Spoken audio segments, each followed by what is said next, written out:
All right, I thought I'd just make another quick video showing my wind turbines that I put on my solar trailer. I took the lights off and stuck these vertical blade wind turbines on. They're each 600 watts. They do spin pretty easily in the wind. I've not really been able to determine if it's been beneficial yet or not. I just kind of figure on a cold winter day when we're getting no sun, it might be nice to have some kind of energy coming in. On the cool factor, they're really cool, but on the practical factor, I'm not sure yet. I originally had them in the same positions on the trailer, where one was in front and one was in back, but it really did shade my panels. That shadowing effect took my panels from maybe 13,000 kilowatts a day down to like 3 or 4,000 kilowatts. It just clobbered my efficiency on my solar array. So I tried an experiment. Instead of having one in the front and one in the back, I instead moved them both to the back of the trailer. And you can see here, at least now generally I get most of the sun, except for in the later afternoon when they finally start to shadow the panels.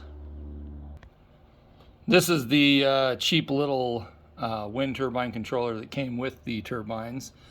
Kind of sad I didn't get the nicer one, because then I could track better what actual energy I'm producing. These little guys just have two little LEDs on the front here.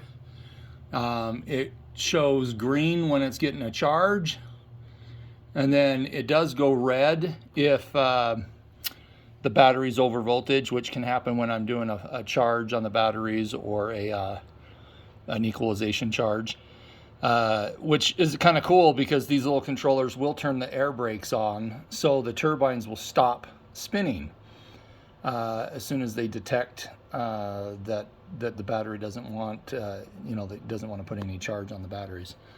That aspect is kind of cool. I did the 48 volt version, which you can see up at the top. You can barely see that it's check marked there.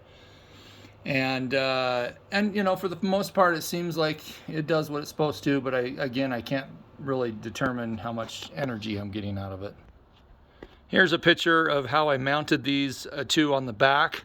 Normally, it would be mounted right here in the middle. I just moved it as far over to one side and then as far over on the other side to accommodate it. Another thing that I did, which actually is kind of cool, I don't know if you can see here the bar.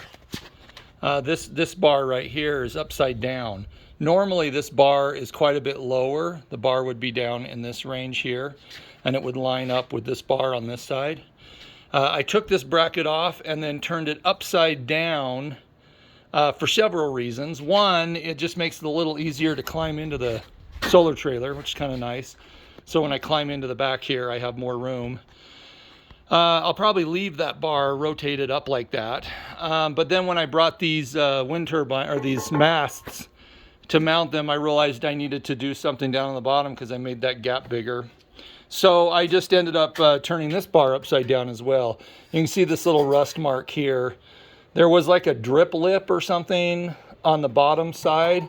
And so when I turned this upside down, I just cut that off. If you look over here, I used the same holes. I just basically, this bar here normally would be down here, and I just basically turned this upside down, mounted it, and that gives a little more height on the wind turbines. Still not too bad, like this is still arm height, so it's nice. But there you go. In the end, I decided to just sell my turbines off because I think it'll serve me better to just have more panels. So I've got a plan to actually allow some panels to fold open over the front and the back, and also up to the side, so I can maximize a little bit more solar harvesting. And then there's a couple down south that's going to buy the wind turbines from me because they have wind down there and they can mount it not next to their trailer, so it'll actually do them a lot better. Anyway, hope you found this interesting, and I'll think of another video to post here shortly.